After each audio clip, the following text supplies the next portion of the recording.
if I give you the microphone, we'll be here all day. What is day is that an outtake? Yeah. That is an outtake. No, it's the take. What day is it? Is it Monday the 11th of July? We interrupt our regularly broadcast to bring you some motorcycle adventuring with special guest Jenny Morgan. You've met her before. Here, it's been, what, 2 years since we did the since we did our Trail? big trip, yeah. So this is another big trip, but this time instead of going east-west, we're going north-south. That's right. We're doing a giant loop through Idaho and Montana. We're kind of on an abbreviated Idaho BDR right now. We're in Wallace. See the old buildings back there. Wallace, Idaho. And we'll be in Montana in about 20 more miles. Yeah, so what we've done is we followed the BDR route north from sort of Boise, and now what we're going to do is put our own route across to the top of Montana and then work our way back down through Montana, kind of the west side of Montana, and then back into Idaho. So as you say, it'd be a big kind of clockwise loop. It'll be good. About 2,000 miles, and we'll be at it for a little less than 2 weeks. Again, about 200 miles a day from dawn to dusk riding. But this time we're proving a couple of new bikes, and I want to take this opportunity to show you the CRF 300L. And is it fair to say that you were kind of instrumental in the helping of the design of the suspension upgrade? Part of it, yeah, we'll talk about that. I mean, I wanted a bike that was smaller and lighter. That people watching will know us from the CB500 X Hondas that we've been all over the country on. What we want is something that's a little bit smaller and lighter. I mean, obviously you compromise the on-road ability a little bit because it doesn't have as much power. And although these will cruise at 65, 70 miles an hour quite comfortably all day if you want. But it'd be much more fun on the trails because it's 130 pounds lighter than the CB. So immediately you feel like you're on a sort of small bike.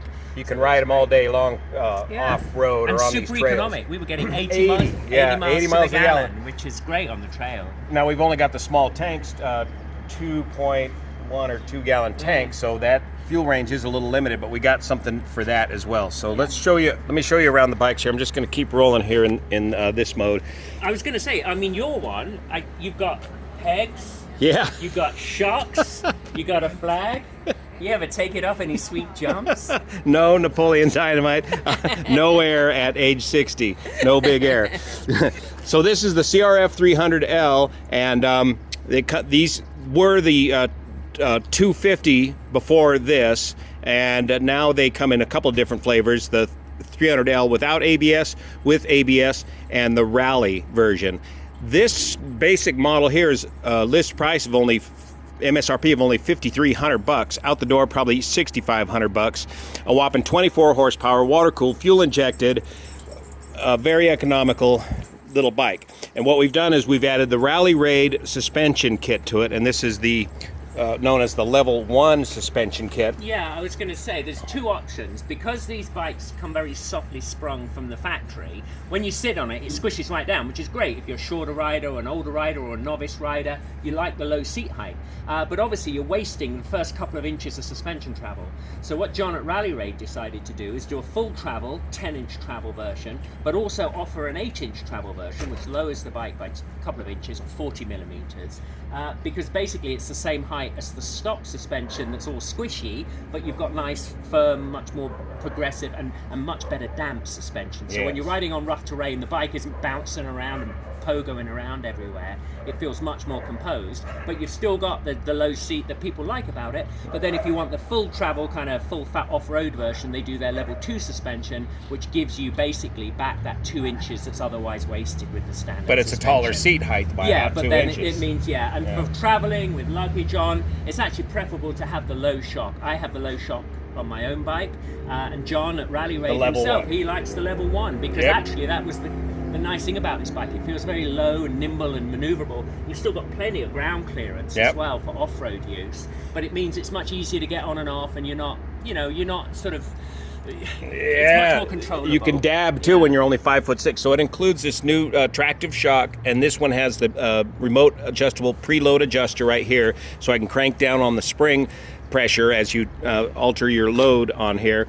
And then the kit comes with complete new fork internals and proper springs and damping system and adjustability. Jenny, get in here and tell us real quick about the adjustability. The stock bike doesn't have any adjustability. No, the only thing you can adjust on the standard rear shock absorber is the preload amount, as you say. That's really to compensate for how much extra load you put on the back, whether you put luggage or passengers. And that's very limited on the stock. And it's also, it's a tiny little amount of adjustment. And fundamentally, both the rear and the front suspension as standard is very lightly damped, and what the damping does is it controls how quickly the spring reacts. And the problem is that you hit bumps and the whole bike starts bouncing around, and it feels quite plush, but it doesn't feel very controlled, and the bike can get a bit out of shape on rough terrain.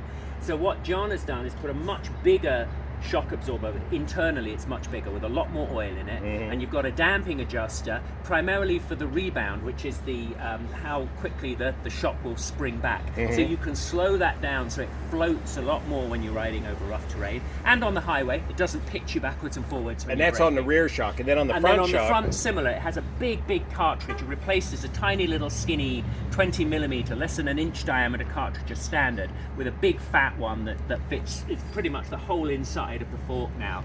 So again, you've got much more oil moving through that damping circuit, and an adjuster at the top, so you can decide how quickly or slowly the forks will compress. So compression damping on the front, adjustability, rebound damping adjustability on the rear, and both of them now. The front also has you also have preload, so you can set how much again, to compensate for the amount of load that you've got on the bike. You can adjust the ride height to level it up front and rear to get it riding exactly how you want, just by using, and it comes with a little spanner that fits in your pocket or in your tool bag. And we've got a full video of this install, and I'll see the link below for that. And that whole kit sets you back, by the time you get it here in the States, what, $1,200-$1,500 bucks? Yeah, I mean, probably, it's about $1,300. $1,300 US. And that makes this bike a really usable little bike. And then we've also added the Rally Raid Handlebar Riser Kit here. And what do you call these? The CR handlebars? So these are the Renthal correction, Ricky bars. Carmichael, RCs, right? Yeah, RC. Yeah, so you've got handlebars come in different widths, rises, and sweeps. And basically this rise, together with the extra 20mm or just under an inch of rise you get with the adapters, because these are fat bars with a fatter center section and then they taper to the hand grips, they're stronger.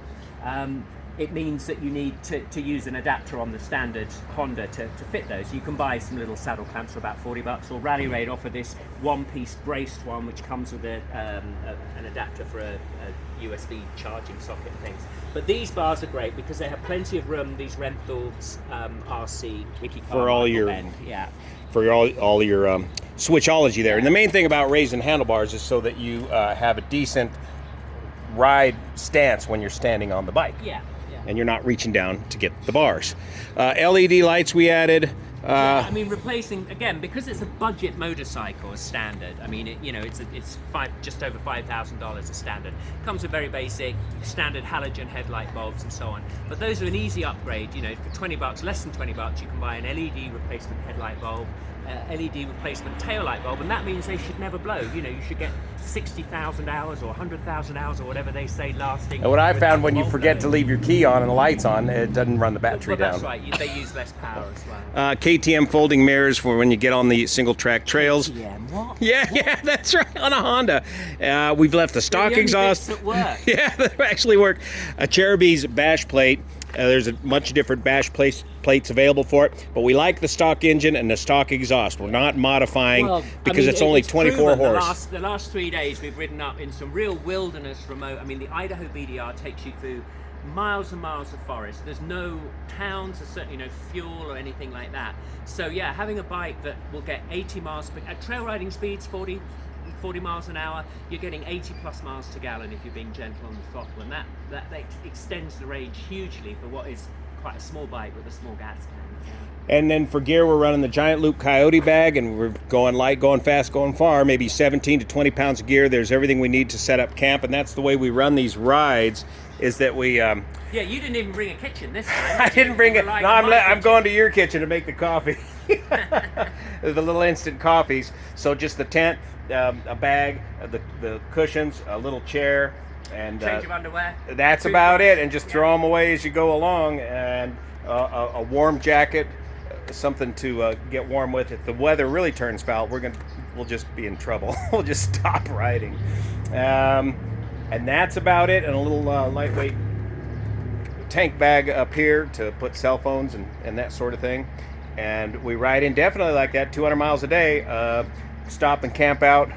Last night, for example, just 20 miles out of town. Come in here, get your coffee, get your gas, keep on going. And then Jenny Morgan's got the same thing, but different over here. Yeah, so my bike's slightly different because, as you probably know with my CB500X, that's always slightly different as well. I always like to put my own twist on it. So what I've done, as we mentioned earlier, I've got the level 1 shock absorber, so my seat's kind of quite nice and low for getting on and off with a luggage bag. Swan's got the Coyote, which fits perfectly, all your camping equipment, personal things. I've got this little additional rucksack which just folds up, so if you go off to camp, instead of having to carry stuff with you all the time, you stop in town towards the end of the day, get whatever you want to eat at camp for dinner and breakfast, put it in the rucksack, ride up to camp, and then dump the trash the next morning when you get back to town and put it away again, so you're not wearing a backpack the whole time. But the main difference with my bike is I've got slightly smaller wheels on mine. Rather than the 18 and 21 inch wheels that come as standard, I've got 17 and 19 inch front wheels. So mainly because I wanted tubeless rear wheel. Being a convert to tubeless rear wheels on my larger bike, I got a special wheel laced up, standard hub still, but 17 inch rim, so that's a tubeless wheel, so I can just plug it if I get a typical puncture. And then to match the slightly smaller diameter, I've got a 19 inch on the front, which gives me a much wider range of tyres. These are the Bridgestone AX41. These are more a sort of what you call an adventure bike tyre, so it's not as aggressive as a knobbly, but they last for 5,000 or 6,000 miles instead of maybe 1,500 miles that a typical dirt bike does. So on a big trip like this, it means I've got a great tyre that for highway use, and also that's going to last without me having to replace the tyre halfway through a trip or something. Brilliant. So that's the two bikes. And of course, for electronics, we're running a spot tracker. I've got my water bag there and a spot tracker. And the trusty Garmin. You got to trust the Garmin. And a trusty Garmin right here. And I'm having great luck this year with running a benchmark atlas on the phone. Yeah, that's incredible. The fact that, is it Avenza Map?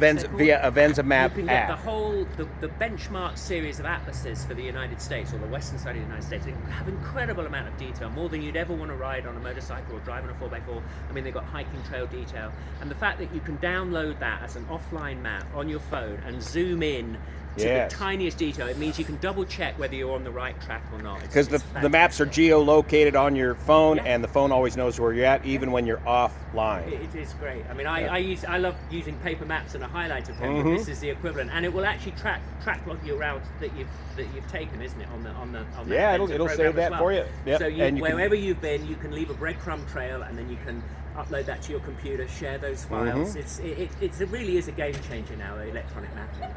So we got to hit the trail. We'll get a few updates in from the trail. I don't have any editing capability. Take a look on the extension of Blanco Lirio on Facebook if you want to see more pictures of our adventure.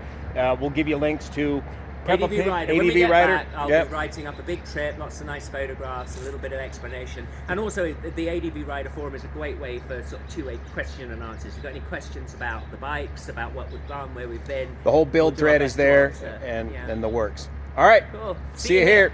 There. No, we're going that way. Oh, that way.